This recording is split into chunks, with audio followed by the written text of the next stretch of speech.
Well, I thought our team played great defense. I mean, Slavens picked 3 balls out of the dirt. Johnny made a nice play up the middle. Slavens picked the ball out of the dirt.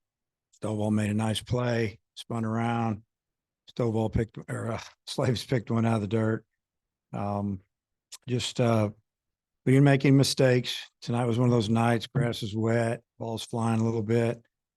Um, we're trying to close the game with 2 freshmen, and just we hung in there. McIntyre gave us everything he had. He got up to 90 pitches. I felt like when I took him out that he was tired and he looked tired and he didn't fight me at all. And, I just felt like that, Fouch would come in and honestly, they have a hard time elevating on him. And he just jumped fastball in about 95 and hit it out of the park. And they were back in the game. But great job by our offense. Callie fouls off a couple of pitches, gets a breaking ball, gets a base hit with 1 out. And McLaughlin, I'm thinking in my head, man, this guy doesn't have a home run yet. This would be a perfect time for it. And he hit a wall scraper, a line drive that, just got out. That was big. That's when as a coach start thinking, okay, maybe this is our night. But proud of our team, especially after it went last week. It was a rough week, and we're going into the 3rd game tomorrow, and we've already won the series. Now we just got to figure it out how we're going to pitch it. Dave, what did you think about how opportunistic you were there in that 4th inning with the Slavens triple and some other funky stuff that happened that inning? Well, he hit the bag, got a triple instead of an easy out. I mean, it's crazy how things work sometime. But we laid down a couple of bunts. We advanced some runners. We sacked fly in. I think what did we bunt a guy in? The old school small ball. I've had teams that played that a little bit. It's been a while, and especially down in the order there, we needed to play it. Those guys, they're more defenders than they are offensive guys, and turn it over the top. And it was just good the way we just kept passing it down the line, and everybody did their job, whether it was a bunt or, putting the bat on the ball to drive in a run with an out, just try to build up a little bit of a lead, which we knew wasn't safe at all. They have a really good lineup, and but that was a good inning for us, the 4th. How would you assess Tyggart's first game back? Yeah, I think he threw about right at 20 pitches, wasn't it? Yeah, 20 on the nose, and thought his stuff was good. I don't know if the board is right. I don't like to look at the board. I looked up one time, saw 94.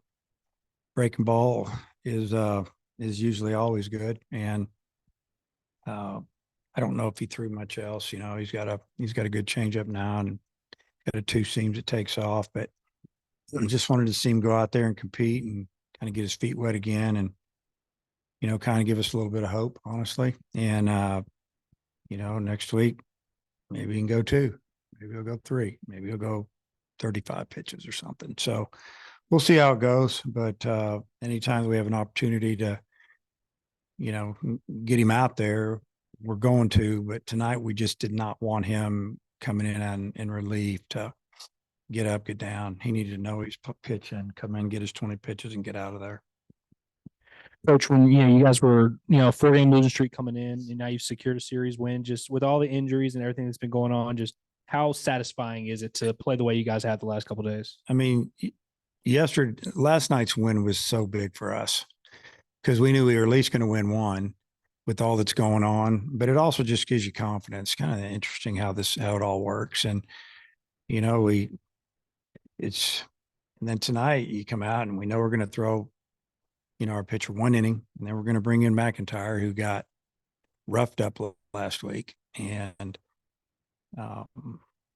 he comes out and he's throwing the cutter and getting them out. And you could kind of just see the momentum, like, hey, we can win this game. And our hitters, I thought they did a great job. I mean, I think it's, how do you pronounce it? Aschenbeck. Is that how you say it?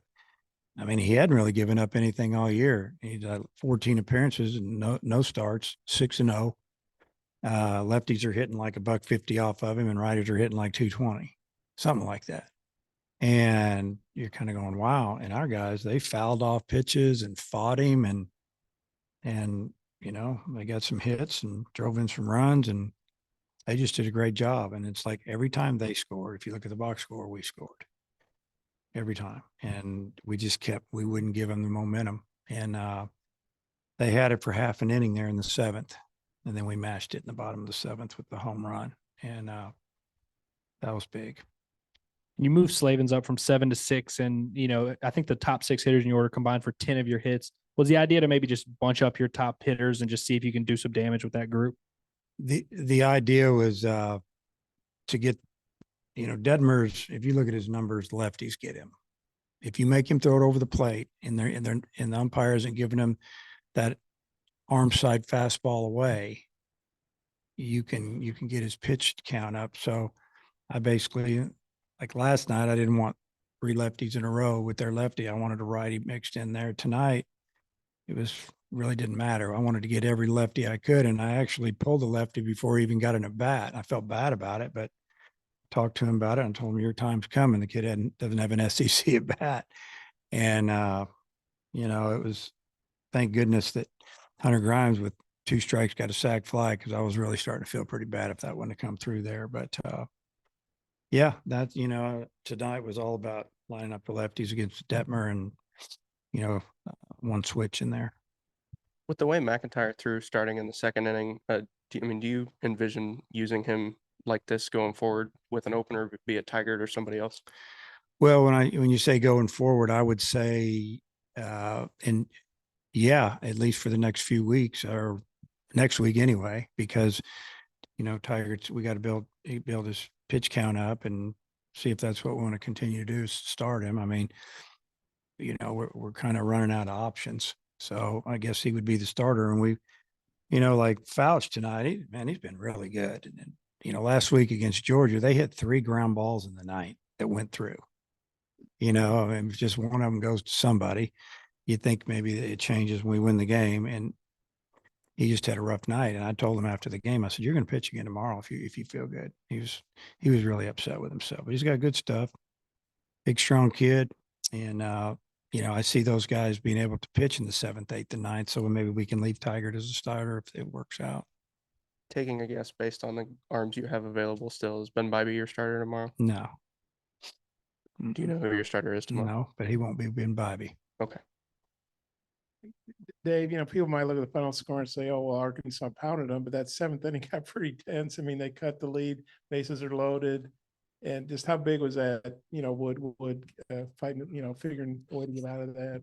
Well, it was the game. If they catch us there, if they get a base hit and tie it, man, it's gut wrenching. That we're 1 out away from going into the next inning with a 4-run lead, and there's a walk, bring in somebody and give up a 2-run homer.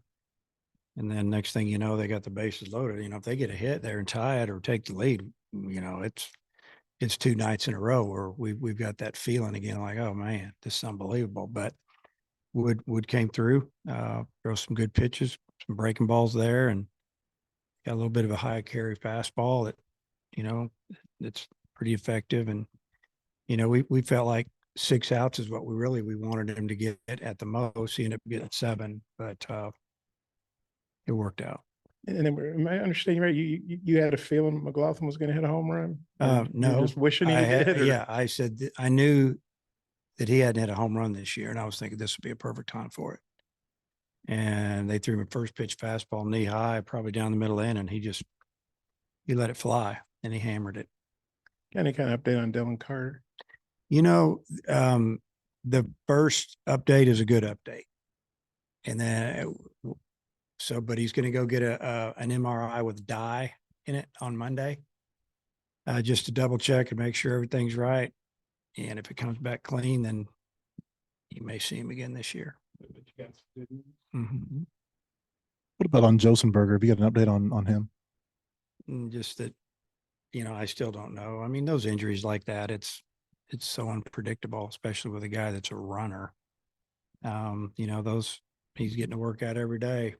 He's being worked on 2 and 3 times a day, maybe 4. But I mean, I don't see him playing next weekend. Your home record's really good this year, and I know it is, most years for you guys. But what about this team? Do you think why are they so confident here? Do they played really well here. You know, I can list a couple of teams right off the top of my head that did not play well here. 2009, we didn't play well here. 2022, we didn't play well here as well here as sometimes we played on the road. This year, they play well. They field here, they hit. I don't know. You know, just the way it is. You know, the crowd was great tonight too. You know, it wasn't a huge crowd for here, but it was a really good crowd, and it was loud. I mean, they made some noise. We appreciate it. Do you think coming out of the bullpen for Will settled him down at all? We like Will out of the bullpen. I think it's, yeah, some guys, maybe you think about it all week and the night before you don't sleep much and come out and pitch, you know, you come out of the pen. It's a little different feeling, but he knew he was going to come in today. So, but yeah, maybe just a different feeling for him, you know, the end of the first, jogs in, pitches. You know, his first inning, which was the second inning, he was okay. After that, I thought he was really good. It's like he got looser and better, and he had some good innings in there in the middle. You had to use so many of your top guys last night. I mean, if he didn't go a while for you today, it maybe could have gone sideways for you guys this weekend. Just how big was that to the way the rest of the week works out? Yeah, we've used, I mean, the guys we've been using on the weekends, we've used most of them already. And you know, last night we just said it's 5-5, we're going for it. And you know, Smith came through and did an incredible job. We got a big hit, and obviously it carried over tonight.